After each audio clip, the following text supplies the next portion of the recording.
Құрметті оқушылар, ал енді келесі кезекте 5-2 сабақтың Б тобына байланысты бірнеше есептерді мысал ретінде қарастыратын боламыз. Ең алдымен 883 жаттығудан бастайық. Бұл жерде есептің берілгені мынандай: теңсіздікті мүшелеп қосыңдар. Біз осы уақытқа дейін қарапайым сандарды мүшелеп қосуды үйренген болатынбыз. Ал енді бөлшектер. Бөлшектер де тура солай қарапайым сандар сияқты қосылады. Яғни, бірінші теңсіздіктің сол жағындағы мүшесіне екінші теңсіздіктің сол жағындағы мүшесі, сәйкесінше оң жақтағы мүшелері қосылып шығады. Демек, олай жазатын болсақ, 15-тен 2 қосылған 3-тен 2 болады. Яғни сол жақтағы мүшеге сол жақтағы мүшені қостық. Теңсіздіктің бағыты өзгермейді. Бұл қасиет жайлы айтып кеткен болатынбыз тақырып түсіндіру барысында. Енді оң жақтағы мүшелерді қосамыз. Яғни 5-тен 3 қосылған 15-тен 14. Барлығына ортақ бөлім 15-тен беретін болсақ, мұнда 1-ден, мұнда 5-тен тиеді, ал мұнда 3-тен. Мына жаққа 1-ден жазамыз. Демек, бірінші, мына екеуіне ортақ бөлім беріп қосатын болсақ, бөлімін ортақ деп жазып алайық. 1-ге 2-ні көбейтеміз 2, қосылған 2-ге 5 көбейтсек 10. Үлкен, келесіндері ортақ бөлім 15 болды. 3-ге 3-ті көбейтеміз 9, ал 14-ге 1-ді көбейтсек 14-тің өзі шығады. Қосуды орындайтын болсақ, теңсіздіктің сол жағында 15-тен 12 қалады, ал оң жағында 15-тен 23 қалады. Неке көріп отырсыздар, мүшелеп қосқан кезде тура теңсіздік шықты. Тура осылай қалған бөлшектерді де мүшелеп қосуды орындап жалғастырыңыздар. Ал енді біз 884 жаттығуды қарастырамыз. Бұл жерде А үлкен 4-тен, бірақ 5-тен кіші теңсіздігі берілген. Осы теңсіздік берілген болса, мына нәрсені біз бағалауымыз қажет. Яғни А қосылған 3 өрнегін бағалауымыз қажет жоғарыдағы теңсіздікті пайдаланып. Демек, бізде қос теңсіздік берілген. Қос теңсіздіктің ортадағы мүшесіне 3 деген саны қосылып тұр. Сол себепті бірінші және соңғы мүшелеріне де 3-ті қосып жазамыз, мына теңдікті бағалау үшін. Олай болса, бірінші қос теңсіздіктің сол жағында 4 деген сан тұр. Демек, оның қасына 3 қосып жазамыз. 4 қосылған 3 кіші А қосылған 3-тен, бұлар кіші болады, 5 қосылған 3-тен болды. Яғни, ортадағы мүшеге 3 қосылып жазылған себепті бастапқы және соңғы мүшеге де 3 қосып жаздық. Егер көбейтіліп жазылған болғанда, мысалы 3А болатын болса, 3-ті керісінше сәйкесінше көбейтіп шығатын едік. Яғни, ортадағы мүшемен қандай амал орындалып тұр, сол амалдарды бірінші және соңғы мүшеге де орындаймыз. 4-ке 3-ті қосатын болсақ 7 болады. Кіші А қосылған 3-тен, бұл өрнегіміз кіші болады, 5-ке 3 қоссақ 8-ден. Демек, жоғарыдағы теңсіздікті пайдаланып А қосылған 3 өрнегін бағалайтын болсақ, мынандай теңсіздік шықты. Яғни, А қосылған 3 деп отырғанымыз 7-ден үлкен, бірақ 8-ден кіші өрнек болады екен. Жоғарыдағы теңсіздік арқылы бағалап шықтық. Қалған теңсіздіктерді тура осылай бағалап шығыңыздар.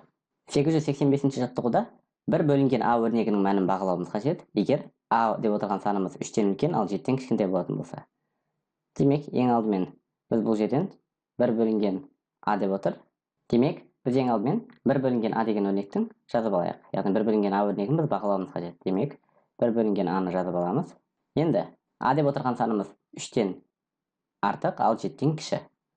Бөлшектің бөлімінде болған кезде сабақ түсіндіру барысында айтып кеткен болатынбыз. Бөлімінде қаншалықты кіші сан тұрса, демек, бізде сол бөлшегіміз үлкен болып табылады.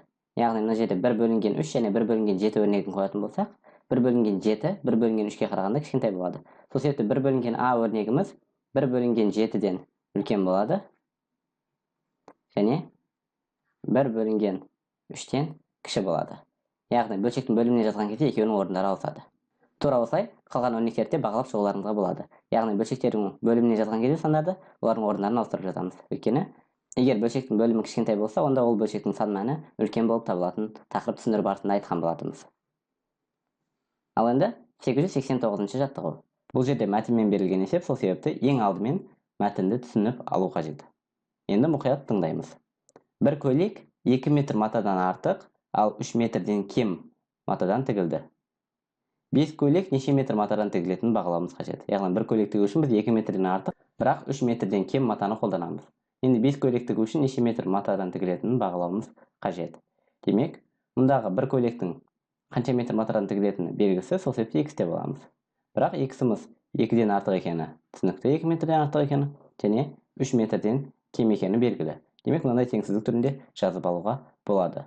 Ал енді 5 көйлекті тігетін маталар санын 5X деп белгілеп аламыз. Біздегі қос теңсіздіктің ортадағы мүшесін 5-ке көбейтетін болсақ, демек, бірінші және үшінші мүшесінде 5-ке көбейтіп жазуымыз қажет. Олай болса, біздегі 5X деп отырғанымыз 2 көбейтілген 5-тен үлкен, яғни 2-ні де 5-ке көбейтіп жазып жатырмыз, өйткені X-і 5-ке көбейттік біз. Тура солай 3-ті де 5-ке көбейтіп жазамыз. 3 көбейтілген 5-тен кем. 2-ні 5-ке көбейтсек 10 шығады.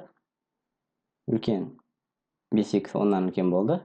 Ал 15-тен кіші болады. 3-ті 5-ке бөлсек 15. Демек, 5 көйлек тігу үшін 10 метрден артық мата, бірақ 15 метрден кем мата қажет болады екен. Осылайша біз 5 көйлек неше метр матадан тігілетінін бағаладық. Яғни ол 10 метрден көп, бірақ 15 метрден кем матадан тігіледі екен. Тура осылай, егер де мәтін есептер берілетін болса, ең алдымен берілген түсініп оқып аламыз. Одан соң белгісіз нәрсені x деп белгілеп, ары қарай мәтінге байланысты есептің шығару жолдарын табамыз.